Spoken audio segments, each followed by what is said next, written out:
Just a little rubbin' Harry and Rubbin's podcasting. Days of Thunder. It's coming up next.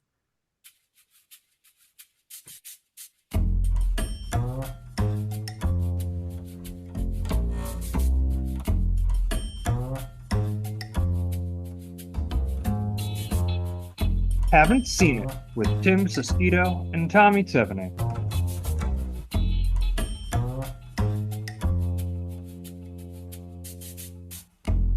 Hello, everybody. Welcome on in. Thank you all so much for listening today. This is a podcast where one of us is watching a movie for the very first time, and today that is myself, perhaps Tommy as well.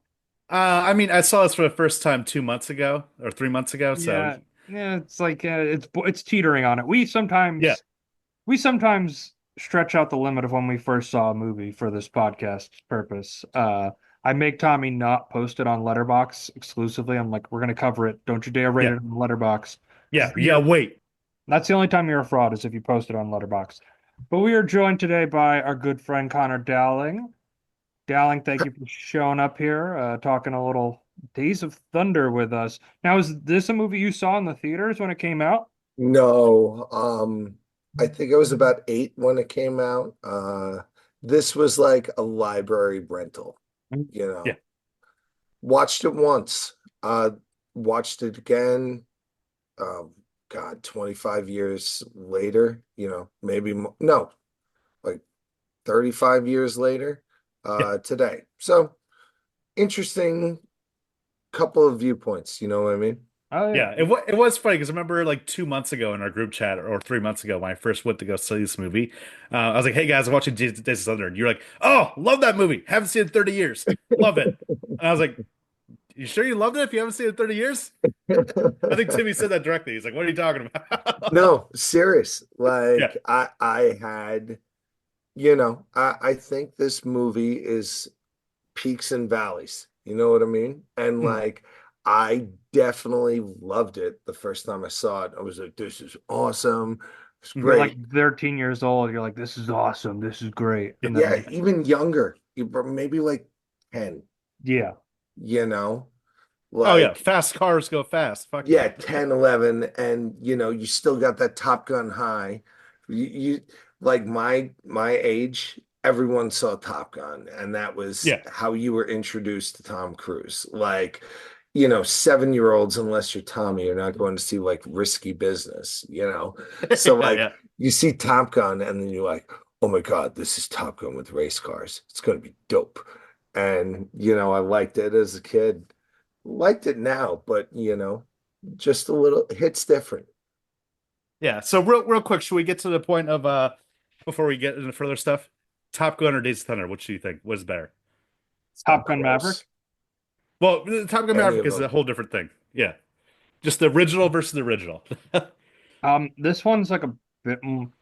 Top Gun's more interesting to talk about, I think. I think Days of Thunder is like a better, like has more of a narrative to it, where I would say the original Top Gun is just kind of a hangout movie. Like they just hang out at a base and it's just like, we got all these highly competitive people here. Let's see what happens. Hmm. This one has a little bit more of like a narrative flow to it in a traditional sense. Um, better. I don't, I mean, Top Gun is way more iconic than this movie. That's for sure, but it's also like a chicken and the egg where like, Top Gun came first, so people are going to compare it. I prefer this movie personally. I remember when we first covered Top Gun. I've watched it since, but I did not like it at first watch. So I'm due a revisit, but this movie I think just rocks.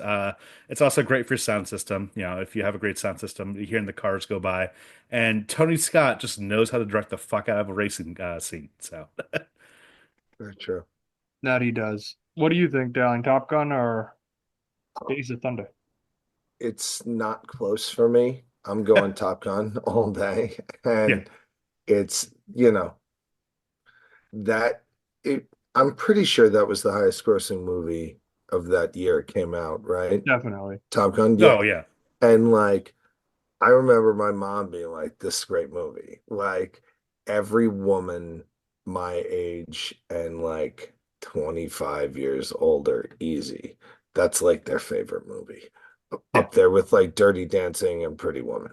You know what I mean? Like it's Top Gun's one of those, it's very sticky, it hangs around. And like, yeah, it doesn't have like a through storyline, but like every scene's a killer.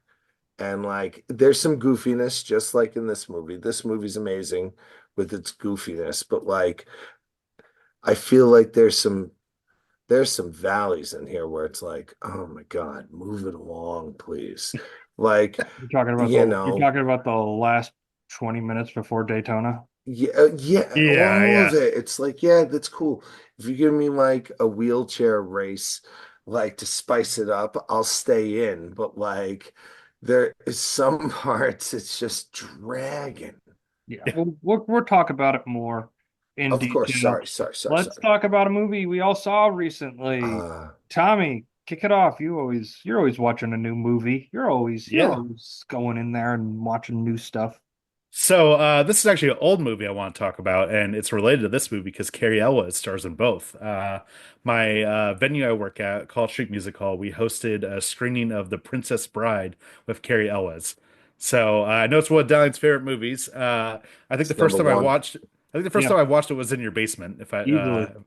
probably, but I got to meet Carrie Elwes before the screening, which And was now he really has a fun. restraining order. Yeah, definitely. I mean, it was also one of those awkward things where like I didn't know what to do. Where like you go into the meet and greet area, you meet Carrie, shook his hand briefly, was like, "Thank you so much for coming." He's like, "All that." And he's like, "Okay, now stand in the X." I was like, "What? Now stand in the X." And Carrie had to tell me three different times where to stand for the photo. And like for the life of me, it was just like my brain just shut down. It was like, "Where am I supposed to fucking go?" whatsoever. And Carrie's probably just like, "Oh, come on, like just get it over with." You had to tell me Par like, for the course. yeah, yeah.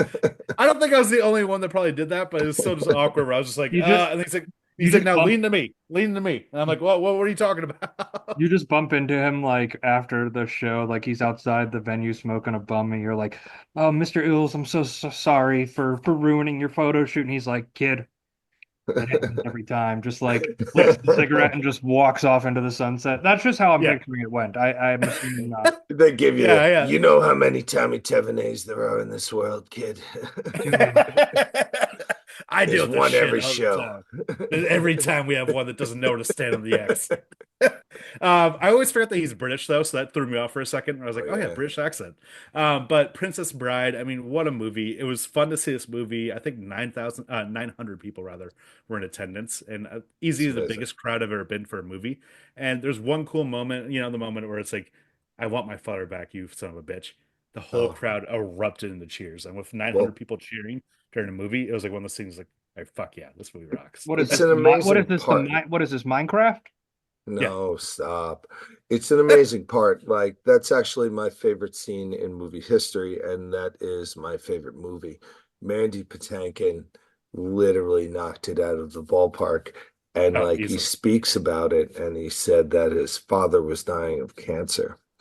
And like he Hmm. took a lot of that, like just feeling of it, like what he wanted. And he looked at Christopher Guest, Count Rugen, and thought, like, and he was like, he just poured it all out. Yeah. It's, I cannot even, like, even if I hear it in my mind's eye of the hello, my name is Inigo Montoya. I get goosebumps. Oh yeah. And like Pedro Pascal said, he imitated that in you know, Everything he the does. forgotten about Game of Thrones, where he played Oberyn Martell when he had his fight with the Yeah. Mountain. And You raped her. yes, you killed her. It was very, very a Mhm. lot of inspiration taken from Yeah. Princess Bride. It, And it, it was it was cool seeing the Q&A though, because Carrie did a Q&A afterwards with the whole crowd. He's that's telling one awesome. story about how they thought that like this could be a huge hit. They had all these great actors, Billy Crystal and stuff like Oh that. yeah. And basically they all were at dinner after the premiere in New York City, and then Rob Reiner got a call from the studio, and Rob had to tell everyone. He sat him down like at the dinner table. Was like, "So guys, I just got word from the studio. We're not going to be a hit." And he's like, but that doesn't take away from all the work that we did. I'm so proud of the work we did in this film. You all did a great job.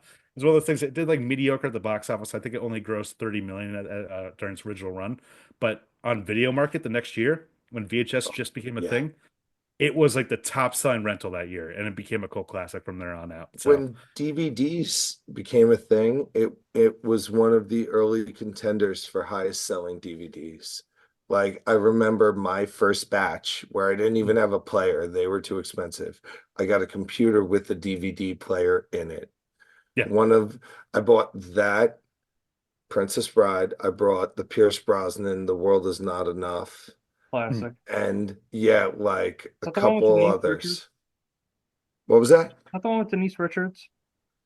Christmas Um, Jones. Yeah, yeah, where she's no, Christmas no, Jones. Chris, no, that's the one with Sophia Marceau, Oh, okay, yeah, the yeah, yeah. one who was the love interest in Braveheart. Ah, okay, gotcha, gotcha. Not the first one, the No, no, the World's French Not one. Enough is the one with decent Denise Richards. Is it? What's the It one was before? Maybe I'm mistaken. The garbage song "The World Is Not Enough" is my favorite one. Is it Yeah, Denise Richards and Sophia Marceau? I think the other one is that the one with Michelle Yao in No, it. no, the bad dude is the guy Renault, I think, who has like a bullet in his head. He was also in the Full Monty. Yeah, I That's still have it. I have a lot of blind spots with the Pierce Brosnan Bonds. oh dude, it's I've I'm just only going, I've only seen Goldeneye. oh well, Goldfinger's my favorite. That's a great one. Yeah, But yeah, we could. yeah, it's you know, Princess Yeah. Bride. Correct. So, Dowling, on to you. Any good Oh, movie you've seen sorry. recently? I've been yakking a lot. Yeah, I watched a real family classic, and I do feel like it's timeless. I think it's 92, maybe 90, not sure. Beethoven. I watched with two of my daughters the and my dog. wife, the very same about the big Saint Bernard. It's got Charles Grodin in it, Bonnie Hunt. It's Oliver Platt and Stanley Tucci's first movie, playing hapless like dog That's wild. nappers. Yes. Um, the one criticism I have is the oldest daughter's name is Rice, like the food. I'm like, that's weird, you know. Yeah, But the little nerdy middle kid who's cute, it was in the TV show Step by Step. Great stuff. The little girl, very, very cute. Um, have you ever seen Father of the Bride when I Steve have. Martin pretends his 22-year-old who's getting married, he has a vision of like a little girl being like, I'm getting married. Like, I met a boy in Italy and I'm getting married. She was also in Kindergarten Cop. She was the one that Arnold yelled at and was like, take your toy and put it on the Oh carpet. yeah, yeah, Like, yeah. oh yeah, yeah. she's the youngest. And it's just Nice. a really cute, like, 90s, like, smush fest. It was really fun and everyone enjoyed it. Yeah, I've Fun, never seen Beethoven, but there's like eight of those movies. It's one of those movies that just Well, has it was a one of million those. directed DVD sequels. Yeah, it was that like just put it on VHS and put it in Walmart, like keep going. It put it for was Yeah, $7 in Walmart and just yeah. you just crank get a out a Saint Same Bernard on the monumental cover, profit. you're good. yeah, same thing as Land Before Time. There's like Yeah. 13 of those. Oh, I was obsessed with those when I was a kid. I think I had like all the original six. Really? I've only Yeah, seen the first. I definitely seen one. I just don't know which one I've seen. you probably saw the first because the sequels were like kind of mediocre, from what I remember. Well, that's like one of the saddest things ever. The voice actress who played Ducky got murdered by her father. Yeah, She was also in All Dogs Go to Heaven. There were a lot of landmines in the 90s. Yeah, yeah, Phil It's just, Hartman. it's like, whoops, like, this is now very sad. yeah. So I'm gonna shift the tone a little differently here. Oh, sorry. I didn't see a film. I saw a joint, a Spike Ooh, Lee joint, touche. Malcolm X. Ooh, Oh, classic. That was Denzel is so good in that movie. And Malcolm X is a very weird one because I feel like the way American schools teach Malcolm X is they throw his name around and then Yeah, they don't talk about like what he you was don't actually touch that speaking one. about. They don't touch it. And yeah. it was very interesting hearing his perspective and how his perspective shifted over time and how it like Oh, ultimately led to his death. oh Uh, yeah. Mm. I'll tell and you what, one of the most thought-provoking, interesting books I have ever read in my life was the autobiography of Malcolm X as told to Alex Haley. It is worth a read. hmm, Yeah, you I check it out. what made it that way for you? I didn't know, same kind of thing as what you were saying. You just kind of heard of these civil rights leaders here and there and like kind of where they stood. And like everyone heard about Martin Luther They King in teach you about Martin depth, Luther King. of course. Yeah. Um, with Malcolm X, you see his early life, how he was kind of into drugs when he was younger. His brother got him into the Nation of Islam while he was in prison. And you know what? Wore glasses. He wore his eyes out. He was reading so much Yeah, in the dark. And it's like, it's just an amazing story. And you're like, you hear someone's life's tale. And if you're, you know, if everyone knows your name, there's probably something special about you, Mm. And like, you hear parts like, him and Red Fox, the one of the greatest comedians of all time, were both dishwashers in the same restaurant at the yeah. same time. That's insane. It was like New York Red and Chicago Red. Like it's it's an excellent book. Yeah. And like Check it I'm out. not saying, look, you don't have to agree with anyone's principles to just, you know, Learn about find a them. find a fascinating life. Yeah. Tim, I do have to touch upon how great it is that you're watching like great Denzel roles with like his like really good epic roles of this. Amazing. Where meanwhile, I've been stuck on Denzel's like 90s action run, like Virtuosity and Ricochet. I Both like love just virtuosity. great like 90s trash where like Virtuosity, the plot is basically Russell Crowe is a sentient AI that escapes into the real world, and Denzel Washington has to track him down. Sounds And like a B Ricochet, movie. oh, it's a great movie. So They're just good. amazing B movies, and Denzel had a great action run where you're like, I'm gonna watch like the 4 hour epic. That's a great movie. Hey, it was only 3.5, okay? Yeah, It was one of Russell Crowe's first movies. Oh, I loved Virtuosity. It was so really much cool. fun. It made me feel like computer cool, where it was like I also watched Hackers and it was like, yeah, computing. I get where computer is. Meanwhile, the special effects have not aged well. It's just like the Oh like no. Lawnmower Man era where it's just like very bad Oh, CGI where they just discovered what CGI was. that was a good one too, man. Yeah.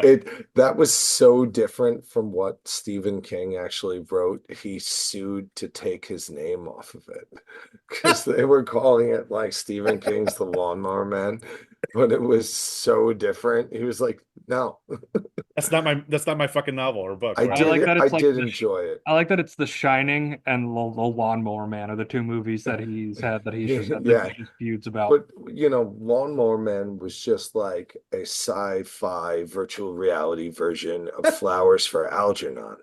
Yeah. Classic tale. I didn't realize those are directed by the same guy, Virtuosity and Lawnmower Man. Yeah, that tracks. The It guy had a definitely This, thing for trashy 90s CGI yeah, computer and they're effects. like, "Yo, we got this guy who could do stuff with polygons. You're gonna love This it." guy, he's gonna create the N64. He knows what's Yeah, coming. yeah, yeah. No, have you ever heard of Star Fox? Yeah, that's the guy. Yeah. well, anyway, let's discuss Days of Oh, Thunder. Where'd you say your driver's from? California. He's a Yankee? There's nothing I can't do with a race car. We'll see how you do in the crowd. We can fix it right here. Now where's it gonna be? You get back in that car, you'll die. I'm not taking anybody's word for what I can do because nobody knows. Days of Thunder, rated PG-13. Starts Wednesday, June 27th at theaters everywhere. Um, Days of Thunder, the sports action drama, which is an early Don Simpson, Jerry Bruckheimer production, which I didn't realize. Make totally tracks for Jerry Bruckheimer, starring Tom Cruise, Nicole Kidman, Robert Duvall, Randy Quaid, Carrie Ills, and Michael Rooker. It's inspired by real life NASCAR racers, and it's about his rise to Tom Cruise's as rise to prominence as Cole Trickle in the world of NASCAR. Now, this is a great Tony Scott movie. Mm. This movie, what was everyone's for Tommy? What made you decide like 2 or 3 months ago to just throw this one on? I've been going through a little bit of a Tony Scott phase ever since I watched like Beverly Hills Cop 2, and I'm watching a ton of his movies like The Fan and this, and like obviously when we watch Top Gun and stuff like that. I think I'm all for Tony Scott. My hot take right now, I'm gonna say I prefer Tony Scott over Ridley Scott all day. Ooh. Mm. So my take is this, that I think that Ridley Scott, when he's like at his best, the best Ridley Scott movie is better than any Tony Scott movie, but Tony Scott has a much better medium. A bad Ridley Scott movie is the worst thing ever. A bad Tony Scott movie is really fucking fun still. Well, Ridley Scott hasn't been on his. Ridley Scott also has a much bigger library. He's still just churning out movies, Yeah. and they're not like they're all like kind of okay. That's Yeah. been that's been Ridley Scott since Gladiator. Yeah, but when you go into Tony Scott, when you have like You this and don't Last like the Boy standard Scout. deviation, right? It's Yeah. like there's too much chance in Ridley. Well, it's like if you told me like, hey, like I'm gonna throw on either a random Ridley Scott movie or a random Tony Scott movie, I'm gonna go for the Tony Scott all day. You want the strong seven as opposed to a two or nine. Yeah, yeah, exactly. I'm going for the seven all day right there. But anyways, this was like basically like a thing where I heard about it. I was like, okay, a NASCAR movie made by Tony Scott, starring Tom Cruise. This thing seems like it has the juice. I gotta go see this. And I think for the most part, this movie does has the juice. It's really fucking fun, really entertaining, and it just all the practical effects. I mean, nowadays they say like NASCAR movies have so much more CGI in them and stuff like that, computer effects. Whereas this was just like literally they just went on a racetrack and they got in Daytona. They filmed it right there, and you can feel it. It feels awesome. Oh, definitely. And to me, NASCAR is interesting. Like I feel like it used to have a lot of juice and like public cachet, and now it's like kind of dead. Like you just never hear anyone talking about NASCAR anymore. I think that Um, this is the heyday of NASCAR. I remember in Easily. college we had some kid in a radio station that was annoying, and he was obsessed about NASCAR. So we had a whiteboard in there. So one day I decided on the whiteboard to we'd always put poll questions, and so the poll of the day was, "Is NASCAR a real sport?" And like 15 people all voted no, and he was the only one that voted yes. Mhm. We just relentlessly just like fucking was like, yeah, fuck NASCAR, dude. It's not a sport. I think it's pretty regional, you know. Tommy, he's Yeah. Um, always a troll, even on a whiteboard. Yeah. But yeah, it's still one of the most popular, you know. You got that the IndyCar and the motocross have been like creeping into it, but it's I think F1 took a lot away from it. yeah. Just Yeah. being able to access that globally now has completely taken away from NASCAR being a very American race car, like the symbol of Yeah, American racing. totally. Well, I And now, mean, it all started with prohibition and outrunning the cops, oh you yeah, know. that's how those cars were made. They were made to outrun cop cars. Oh Exactly. yeah. But they They just had to couldn't get to 60 attract miles per hour attention. back then in the 20s. Yeah, you couldn't attract attention of the police, so it had to look like a normal stock car you could buy, but boom, it could cook, you Yeah. know? Yeah. And And like then the Bill Francis was like, we need to write down some rules. Like, that's basically what it was. it is funny the way the movie came about, that basically like Tom Cruise was filming Color Money of Paul Newman. Paul Newman was like known for being a stock car racer. So they're allowed to Nissan. test one of Rick Hendrick's cars, and Tom Cruise was so enthusiastic. His first lap was in excess of 180 miles an hour. And he was like, all right, Oh we got my to do God. this. So Tom Cruise brought this to like Don Simpson and Jerry Bruckheimer. Is like, okay, like we got to do a NASCAR movie. That's basically it. And like they're like, okay, we Tony Scott works. And they got Robert Town, the guy who wrote Chinatown, to make the script, which is insane. Because also the script is the worst part about this movie, easily. Agreed. Yeah. I don't know. I mean, you take like NASCAR movie, like what do you do with it? Like young hotshot racer comes in, Yeah. Like it's not like Chinatown where you have that mystery and intrigue. And I do think it's interesting when you look at a lot of like screenwriters' portfolios, they have like one or two like classic movies, and then the rest of them are just kind of duds. You never know what it's going to be like when it's from the Yeah. page till it actually goes on the screen. And there's so much that can go wrong in a Yeah. production. Not that anything Well, really went wrong with this one. It's just kind of a No. weaker script. oh, actually, a lot of stuff in the production was crazy for this movie. Apparently, this is very common today, but production began without a finished script, and some scenes were written on the day of filming. So there's like one driving sequence where Tom Cruise had to read lines off cue cards attached to his windshield, which resulted in a car accident. So like, all right, we're not gonna do that. Tom Cruise, we're gonna give you an earpiece instead. We're gonna feed you lines through the earpiece. That's insane. Yeah. That is Yeah, they insane. said this kind of like ended an era. You were just off like that Heaven's Gate debacle where Mhm. like it was like they just had full control and could spend anything. This one it's like you had great actors, it was gonna be good, but like they definitely reeled in spending and like director control after this movie. Oh, this movie is like the epitome of just like Coke gone wild. Where in Daytona, apparently, Don Simpson and Jerry Bruckheimer spent $400,000 to have a vacant storefront in their hotel converted to a private gym with a large neon sign reading Days of Thunder. And then Simpson kept a closet full of like Donna Karan dresses to attract all the attractive women down in Daytona that his assistants found on the beach and held private parties with friends like Tone Loc. And That's basically, mob stuff. yeah. And then he'd That have is like a some mob stuff. special welcome party for the crew at a nightclub with no music and minimal food and drinks, but plenty of hookers that they flew in.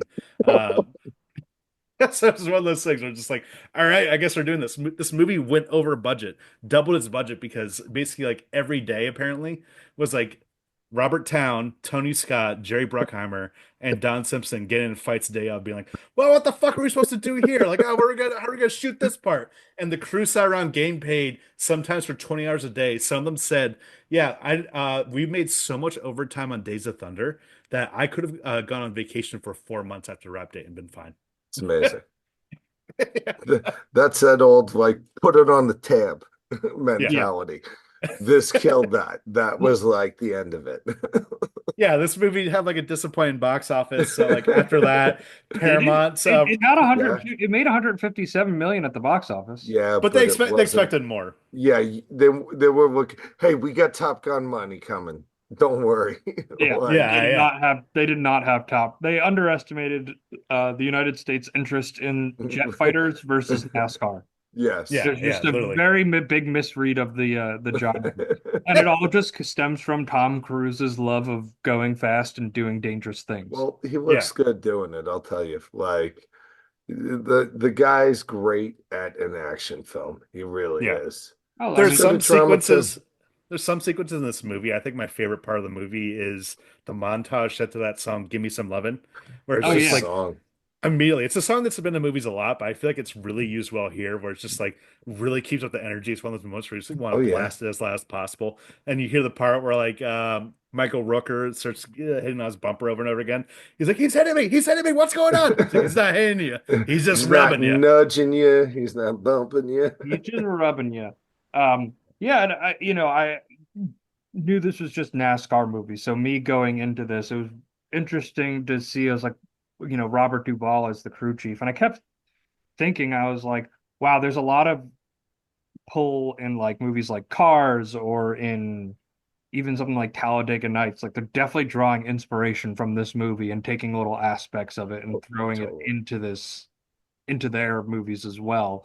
Um, because he comes in, he was an IndyCar racer from California. I loved that moment of like, oh, so he's a Yank coming down here? No, he's from California. They don't know what they are. I was like, Yeah. that's very funny. I feel like the South today Correct. would call California Yanks Mm. for sure.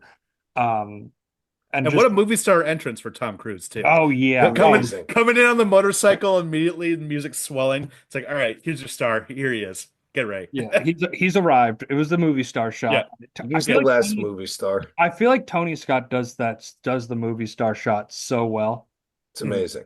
Oh yeah. Um, it's a great introduction to him, and just he's at large with Robert Duvall, whose character I loved in this movie. He's just like a He's proper awesome. Southern gentleman, just He like elevates the movie. I mean, this would have been worse without him if a lesser actor was done. Apparently, the script they said during the script read that like Robert Town, these lines suck. Like, what are you gonna do? And then they brought in Robert Duvall. They didn't change a single thing. I was like, oh wait, this is actually really Sound great. pretty good. Yeah, yeah, sounds pretty good. It's when you have an actor of that caliber. So he really just elevates it, He's and awesome. all of his like philosophical shit in this movie is great. I was shocked that like he's looked 59 for like 30 years. yeah, You know, Yeah. it's like you go back to like Godfather and he looks like, maybe 45, but Mhm. he just kind of stuck that, look forever. he Yeah, don't crack, if you would say. Exactly. yeah. Um, He aged quickly and stayed there. he definitely did. And then he, gets, and then I loved Randy Quaid in this too, just basically Awesome. channeling his cousin Eddie if he had some money in him and just owning stock cars. It was just the perfect casting of this like kind of trashy owner of a vehicle, kind of going over his means there to get what he wants, and trying to find some kid to do these kind of races. Um, and there's also young John C. Riley. Like that had to be one of his first movies. Yeah, totally. Oh yeah. And it's so great that like 16 years later, he's like, all right, I'm gonna be in Talladega Nights now. Yeah, Oh, I just realized that. Amazing. Yeah. I made that connection there. For you guys, what were some of the standout action sequences? Well, like I talked about, the "Give Me Some Loving" part is just amazing right there. I also just love like the insanity of the wheelchair race. That was a Oh yeah, moment when I first saw this movie. I was like, "You're fucking kidding me! They're doing this right now. I'm This is amazing. I love this." Where like they clearly just like the rivalry just cannot stop whatsoever. I just love like the little like friend of me thing that they have between Michael Rooker and Tom Cruise. Where they just keep on pushing each other out of the way. Apparently, it was filmed for longer, and I could have seen like a whole like 10-minute sequence of that. just them racing down hospital hallways. Knocking over doctors, patients, whatever. Yeah. And then it even extends when the head of NASCAR is like, "You boys are going to have to get along now here after the Oh crash." yeah. And they're driving in a car. They stop and they just go, "We got to settle this other way." And they just get rental cars and beat the living hell out of those things. Oh They just yeah, they're like, "Fuck it, this is NASCAR money. This is fuck you money. Whatever. We can trash Everyone's these." had the dream of no fault insurance where you Yeah, come back and you're Yeah, like, I whoops. think that's past. I don't know what's written in the no fault insurance claim, but I think whatever they did might have gone a little bit past that. a little bit. There's another insane production fact that apparently during this scene, you know how there's like they're on the beach and all these birds scatter out of the way. The birds were apparently lured to the beach by bird seed, and in the first take, most of the birds were run over. Oh, Just straight up, just like, oh shit. Natural selection. Yeah, yeah. Oh Literally right no. there. The stunt driver, there's some guy who was like played one of the crew pit members. I forget which actor, but he wanted to do like the stunts. He's like the stunt car driver. He's like, how much do they get paid? He's like, oh, I want to do that. And he saw another scene where one of the stunt drivers got his head smashed in the windshield. He's like, I'm good. I don't need to do this. Wowzers. Yeah. yeah, because NASCAR crashes can be very, very vicious, and they definitely show that with the Michael Rooker crash. Well, that's my scene. It's like you guys named my other two, wheelchair and car rental racing. The crash, that was some crash where they show the tumbling, Mm. like it's vicious. It's definitely vicious, and it's all practical too. Whereas, like I think of the crash in Talladega Nights, you could like they slow it down and they have it like in the air and it comes down. I'm like, okay, they're using computers here. Like, nope, not in this one. Someone did that. So someone was in that car while that thing was just Oh, tumbling Yeah. around. Yeah. Yeah. Someone's body just got abused, and then oh yeah. that when they're in And the hospital, we're introduced to Nicole Kidman's character, Dr. Claire Lewicki. oh, her Uh, Now, pinnacle. correct me if I'm wrong, but I think this is her first like American film, really. I believe so. It's also She met Tom Cruise. where she met Tom Cruise. Yeah, yeah. literally. So I Maybe, thought she was a fun little love interest, and I find it funny that this is the only movie I could think of that had like her Australian accent, at least for American productions, because usually she does have an American accent or a posh accent. yeah. Yeah, she definitely leans into that Australian accent. This David Miscavige's least favorite movie ever because he lost his best friend Tom Cruise. Because infamously, Tom Cruise and Nicole Kidman were married throughout the 90s, and that's when Tom Cruise like left the Church of Scientology for a period. Because like Yeah, I forgot about that. Yeah, Nicole Yeah. Kidman is like her family's like a bunch of psychologists, like they're not going to buy into that rabble dabble, and uh, it made head of the church David Miscavige furious to lose his little boy toy. Uh, yeah. But little, she's great in this movie. I mean, like Yeah. They just like did a three great little good ones foil. together. They were in this, far and away worth a watch, about early Irish immigrants, and then Eyes Wide Shut. Kubrick's Eyes Wide Shut. Yeah, Yeah, Yeah, which we covered. yeah. totally. So, Kidman apparently wanted to study neurosurgery for her part, but Don Simpson and Jerry Bruckheimer are like, that'd be a waste of time. Don't do that. It's not You- necessary. This movie's called Days of Thunder. It's not You're called not learning on neurosurgery. my time, kid. We need that for our gym. Yeah, we need this for our gym. We need the neon sign to be brighter. Do you know how expensive it is to ship in hookers, man? Ma'am, do You you know gonna the go cost? learning on us? Not on Do my you dime. do you under like like we there's outside of doing a basic physical, there's going to be no evidence in this movie that you're a neurosurgeon other than the fact that we say you're a neurosurgeon. There's Yeah, not going to be basically. any language in this movie that says you're a neurosurgeon, Read the okay? lines in that beautiful accent of yours. Yeah, you're Thank gonna look you. like a doctor and people will buy it. Don't worry about it. And we got some nice mom jeans for you. You're gonna love it. Oh yeah. Um, Another quick Don Simpson thing that he has a role in this movie and he was excited to be cast as like a rival race car driver named Aldo and he worked hard for the role and he really wanted to put himself in it and the problem was he was a shit actor. Just had no talent whatsoever. All of his scenes were awful. Tony Scott early in production like filmed a couple scenes of Don Simpson just to show him, yeah, you're a terrible fucking actor, You're out dude. of here, You bud. can't do it. So at the end, this was supposed to be like a apparently like a prominent character in the movie, Mm. but they nixed it down to the point that like, Don Simpson has maybe one line in the whole movie because they're like he even himself realized like, yeah, I can't do this. Like no. Hey, you know what? You know what? Sometimes vanity like takes over and then that guy has like 15 lines in the movie and every time he speaks you just go, how the hell did this guy get in this movie? At least he I feel like if you want to make a cameo in your own movie and you're a really bad actor, you can only get one line. Like you can only Yeah, have one line in the short. movie because Yeah. it goes by so quick that your brain doesn't even process how bad of an actor that was. Mm. But if they continue to talk and talk and talk, it's like, You're oh, like, The oh. famous example of this is M. Night Shyamalan, who like insists on being in some of the movies, and a lot of times it's like, oh God, like in Signs, he delivers that crucial monologue about how like he like killed Mel Gibson's wife, and if it was an actual like good actor, that would have been such a more powerful scene. Instead, it's M. Night Shyamalan being like, "Hey guys, I'm in this movie. Look at this. This is my yeah. Hitchcock cameo." It's like M. Night Shyamalan should do the Hitchcock thing and like just put a silhouette of him somewhere in the Yeah, Walking movie. out of a bird Don't store. talk. Yeah, Walking out that's of a it. bird store. Like we don't need Yeah. you actually in the movie. We just Yeah. Just put your stamp on it. That's it. yeah. So, Like Tarantino stretches it. Sometimes it's great. Sometimes it's this is apparently speaking of Tarantino and bring it back to this. This is his Oh, favorite like racing movie. yeah, he said that. Yeah, he was like, yeah, like it might be a little cliche, but the Top Gun. I mean, not Top Gun. Days of Thunder is just a great movie. he loves Tony Scott. Yeah, I don't blame him. Tony Scott's awesome. He fucking No, he rocks. is awesome. What he said, what was the one? It was the last one he did, the train movie. We watched Oh it yeah, in the basement. Unstoppable. Yeah, Unstoppable. Like I remember he went on Rewatchables and was talking about that as the one of the top five movies of the 2010s was Unstoppable, Tony Scott. And then I watched it. I think we watched it in your basement, Dowling. And Yeah. oh wow, that is a really great movie. yeah, Yeah, I it's was really fun. against it at first, but Yeah, then I was like, okay. you were vehemently against it. Yeah, I was You lost like, You thought it your was you probably thought it was gonna be more of a horror movie or something. yes.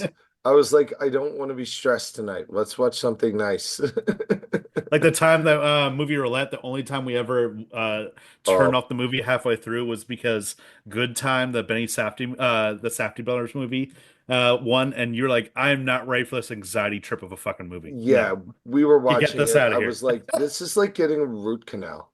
Like, like Yeah, a I'd bunch rather, of guys just hanging oh, out, having some drinks. You know, it's a good thing to put on. Good time. Yeah, Robert no, Patterson. no, I'd rather eat dirt.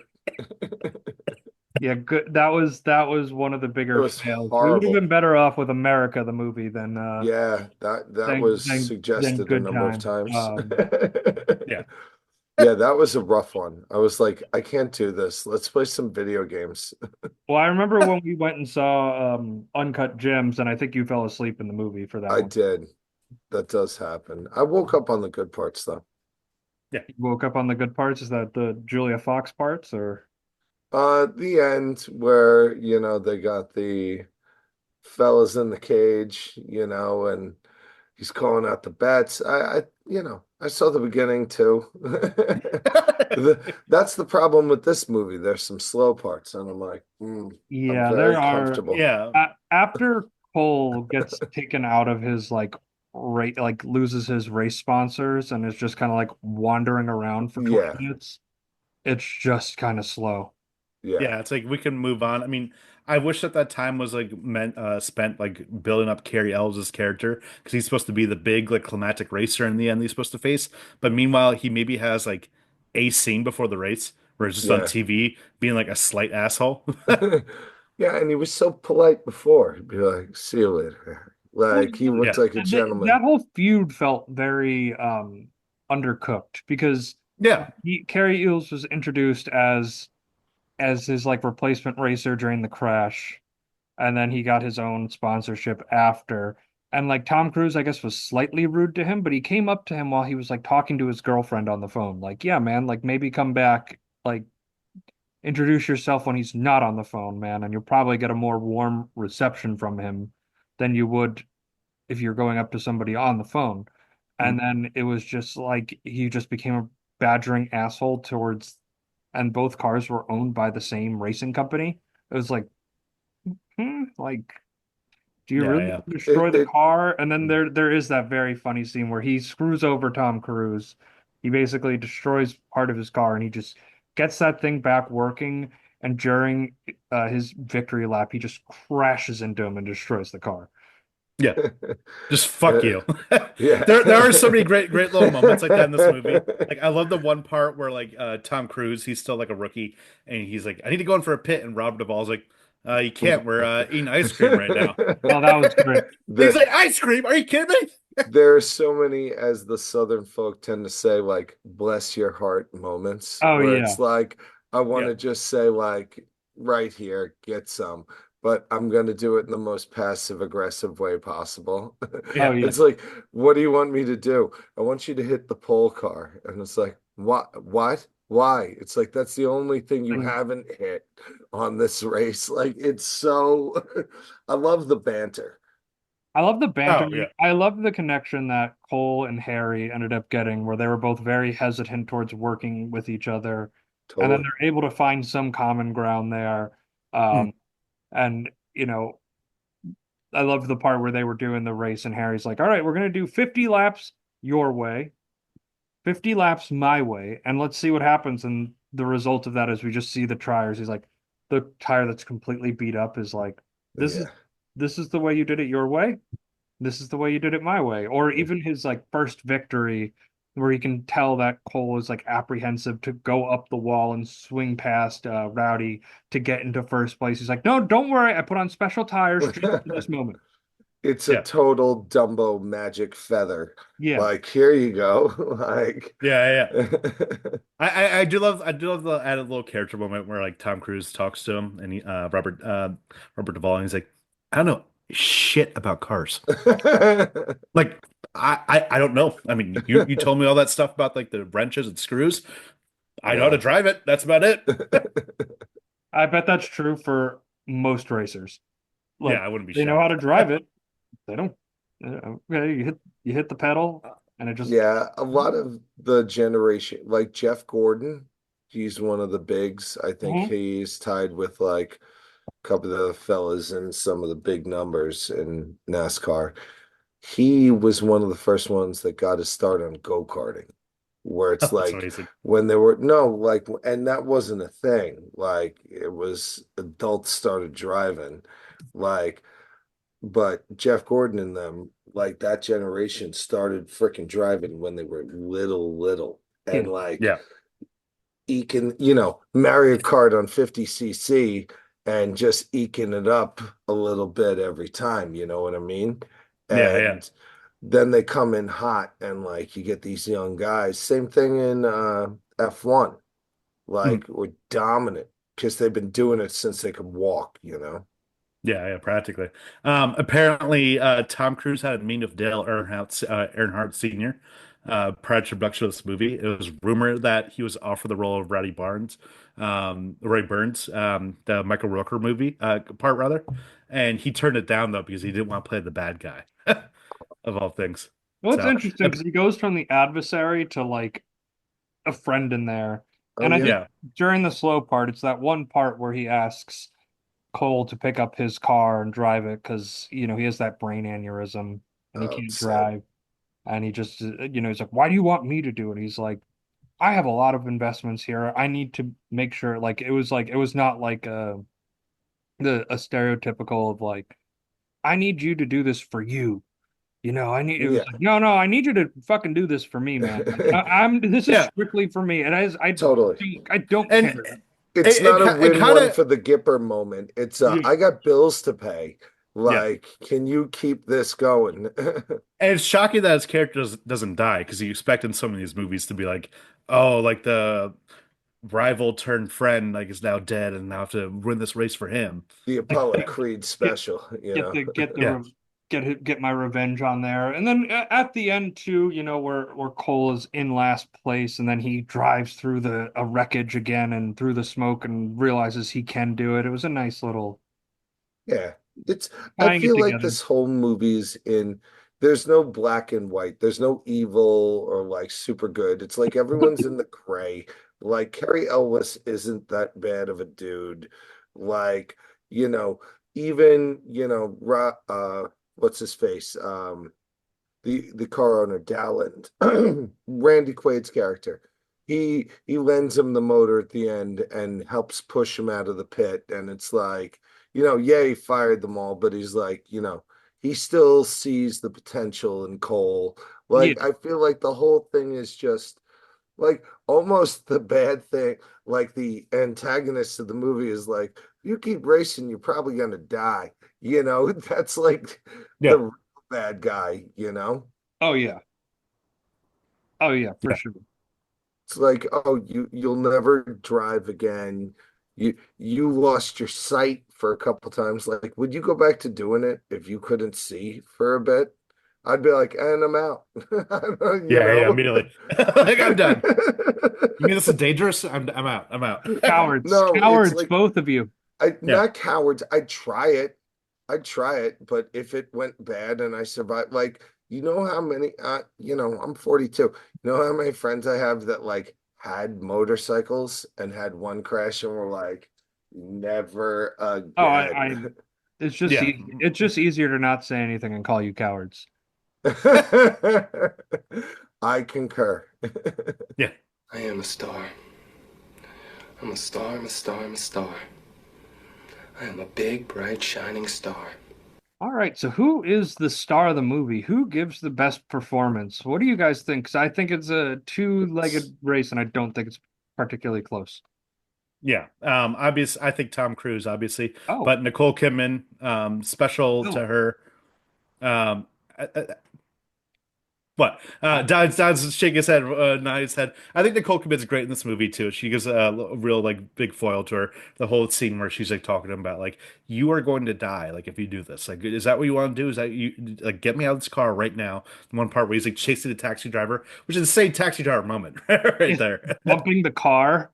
Yeah. That was an rubbing, insane moment. rubbing. Yeah. No, I think on the pedestrian street, it's straight up bumping.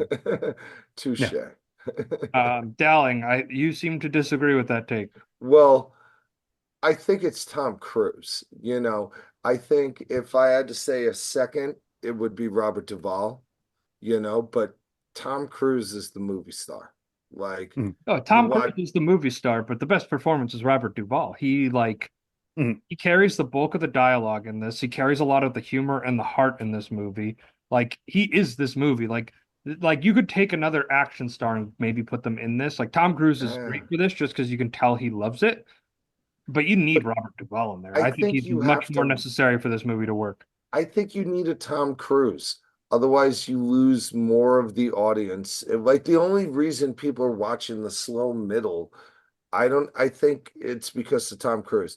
If this is like you put like Tom Berenger in this, like it's not, Matthew Modine or some shit. yeah, it's not gonna work. Not going to draw as many eyeballs, but it'll probably work on the acting front. But I just think Duvall's performance was easily the Oh, better. he's the best actor in this. Well, But even like the little like, moments. I mean, we didn't touch upon the one scene where like, they think they're all getting like stopped by the Arrested. police, arrested, uh, and then it turns out it's a stripper. And we've seen that stripper in another movie, Timmy, and she played a prominent part in one of the movies we covered. What what? movie? She was in Basic Instinct. She was Roxy, Sharon Oh. Stone's like lover. Oh, that's a Ooh. good movie, Verhoeven. Yeah, yeah, fun movie. It, oh yeah. Great Michael Douglas flick. Yeah. But Which yeah, what a fun it's callback though when Nicole Kidman like gets introduced to Tom Cruise and like Tom Cruise like her hand on his he's all crotch. He's he like, had "This to is what be you're on looking for." He's like, yeah. "Well, no, it's not my specialty." He had to be on morphine or something because they make a point to have him be like, I feel good. Like Yeah. Yeah. he was zonked out of his He was mind, knocked which out of his mind, and they're all just like, "No, no, Tom, this is your doctor. This isn't the cops Tom, that you no, get. he's no. You're in a hospital. You just had a crash. We're not pulling this prank on you right now." you're not fooling me a double bluff. Like Yeah, he was like, "I'm not looking like an idiot again," and then looked like a bigger idiot. Yeah. good scenes. Very good. Ah, are you ready, comedy partner? Waka waka. So, Days of Thunder, Muppet adaptation. What do we think?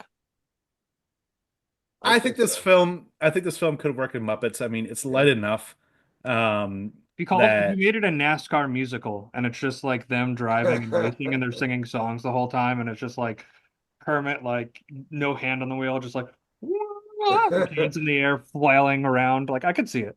yeah, Totally. yeah. You keep Robert Duvall. Robert Duvall's the one human. Yes. Oh, easily. Yeah. If you made it Muppets, how close to Talladega Nights does it become? It becomes goofier than Talladega Nights. Right? Yeah, immediately.